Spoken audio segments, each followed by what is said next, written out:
최근 베트남 정세를 계속해서 다뤄드리고 있습니다. 간단하게 정리를 해보자면 베트남 내부의 코로나 사태 이후 혐한 분위기가 심각한 수준으로 퍼지고 이게 우리 기업 손해로 이어지면서 삼성과 LG를 비롯한 대기업들은 베트남에서 철수하겠다는 입장을 밝혔습니다. 베트남 국민들은 경제 문제가 직격탄을 받자 총리 책임론을 들먹이면서 베트남 총리 탄핵 시위를 시작했고 베트남 총리는 군사력을 동원해 대응하는 등 파국으로 치닫는 상황이었습니다. 혐한이 선을 넘으면서 우리 국민들을 폭행하는 사건까지 생겼는데요. 베트남 정부는 더 이상 제재를 할 수 없다는 판단하에 결국 한국 정부에 선전포고를 날린 상황입니다. 판민진 베트남 총리는 한국 정부의 결정이 굉장히 유감이다. 한국 정부는 이 사태를 해결할 의지가 전혀 보이지 않는다. 이에 따라 베트남 정부도 가만히 있을 수 없다는 성명 발표를 했습니다. 이어 한국 대기업들이 철수하기 전에 베트남 정부는 경제 활동 자체를 규제할 것이다. 군사 도발도 준비가 되어 있다. 우리 베트남 군대는 이미 도발을 예측하고 있으며 모든 대응이 완료되어 있는 상황이다. 한국 정부가 현명한 판단을 하길 바란다고 으름장을 놓았습니다. 주변국 전문가들은 베트남의 무모한 결정이 베트남 침몰을 가속화시킬 뿐이라고 분석했습니다. 베트남은 이미 무정부 상태나 다름없는 상황이라 어떠한 수단과 방법도 동원할 수 없는 상황이라는 겁니다. 실제로 베트남 정부는 시위대 진압을 위해 군사와 경찰 인력을 모두 동원해뒀습니다. 경찰 인력을 30%만 빼도 수도인 하노이 시위대 진압 장벽이 돌파되기 때문에 베트남 정부 청사가 위험합니다.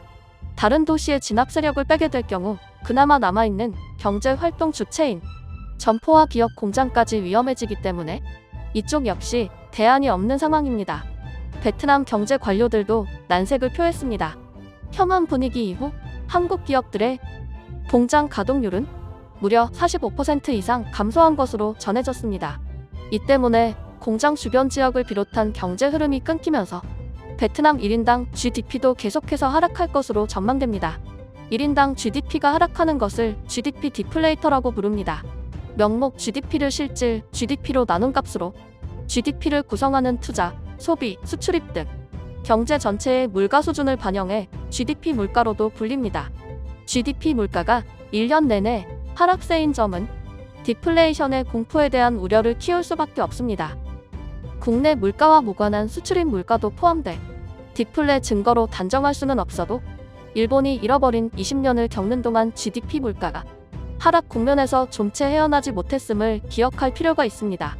수축 사회의 전형적인 모습이고 베트남도 이를 피해갈 수 없다는 겁니다. 그동안 경제 활력 저하가 생산, 투자, 소비, 수출 등의 부진에서 확인됐지만 GDP 물가에서 더 뚜렷해진 것입니다. 일본의 잃어버린 30년과 베트남이 다른 점은 베트남은 지금 잃어버릴 것조차 없는 최악의 상황이라는 겁니다. 일본은 그나마 산업이 발달하면서 90년대와 2000년대 초반 많은 돈을 버려들였습니다. 그 결과 도요타 자동차와 같은 큰 기업이 성장할 수 있었습니다. 그러나 베트남은 이런 것조차 없는 상황이라 국가가 다른 나라로 귀속될 가능성도 있다고 전문가들은 전망하고 있습니다. 정부가 기능을 상실하게 되면 해당 국가의 권한마저 상실하면서 다른 나라로의 귀속이 필요하게 됩니다. 무정부 상태의 국가는 존속 가능성이 제로이기 때문입니다. 이럴 경우 베트남 내의 시위는 폭력과 무력 시위로 발전하게 되고 베트남 국민들의 안전도 보장할 수 없게 됩니다. 이런 상황에서 판민진 총리의 결정은 총리가 얼마나 무능한지 보여주는 대목이 되었습니다. 지금은 오히려 한국 기업에 손을 내밀고 철수를 어떻게든 막아야 하는 상황에 한국 정부의 무력 도발을 비롯한 군사적 선전포고를 한 것이기 때문입니다. 선전포고 이후 한국 정부는 단호한 입장을 내놨습니다. 최근까지 우리 정부는 베트남 정부의 도발과 무례에 대해 큰 대응을 하지 않았습니다. 대응할 가치도 없고 대응을 하지 않아도 베트남의 몰락은 이미 결정된 것이었기 때문입니다. 우리 정부는 인천공항 폭행 사태 때도 강경한 대응을 하지 않았습니다.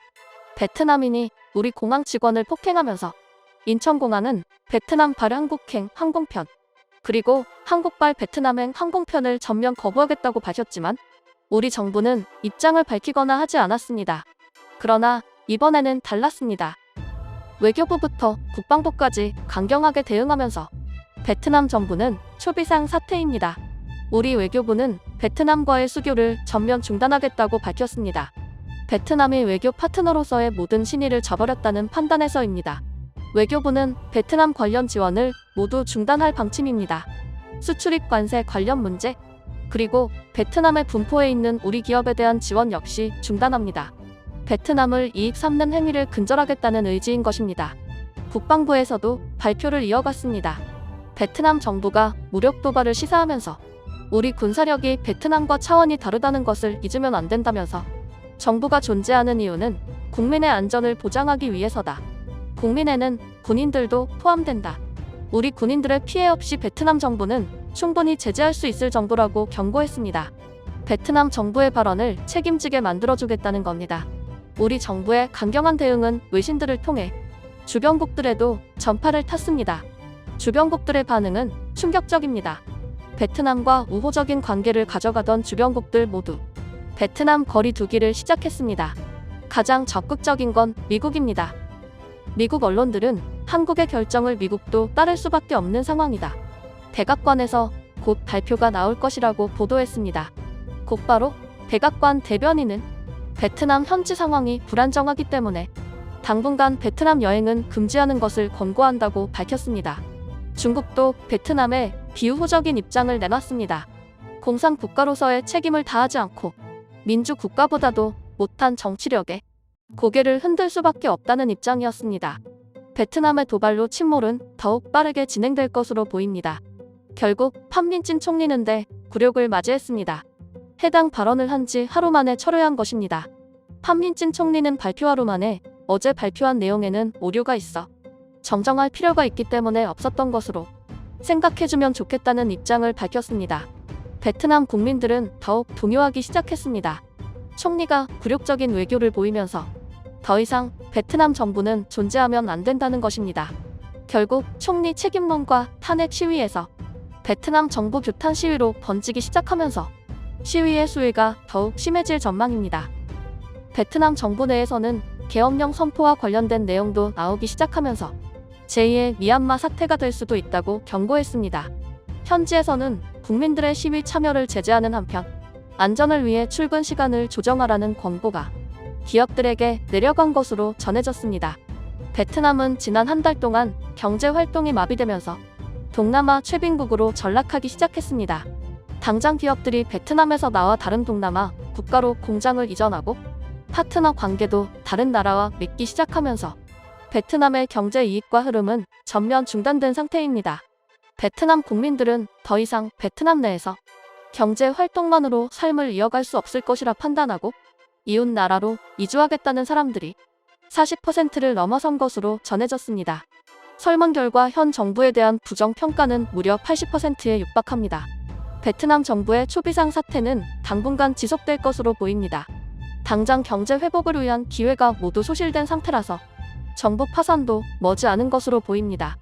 베트남 국민들의 수준 낮은 판단과 국민성이 결국 몰락을 부추겼습니다.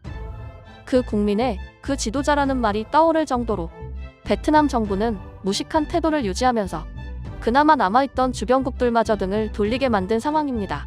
한국 정부를 잘못 건드린 베트남의 최후는 어떻게 보면 당연한 결과로 보입니다. 제가 준비한 소식은 여기까지입니다. 영상이 도움되셨다면 구독과 좋아요를 잊지 말고 눌러주세요.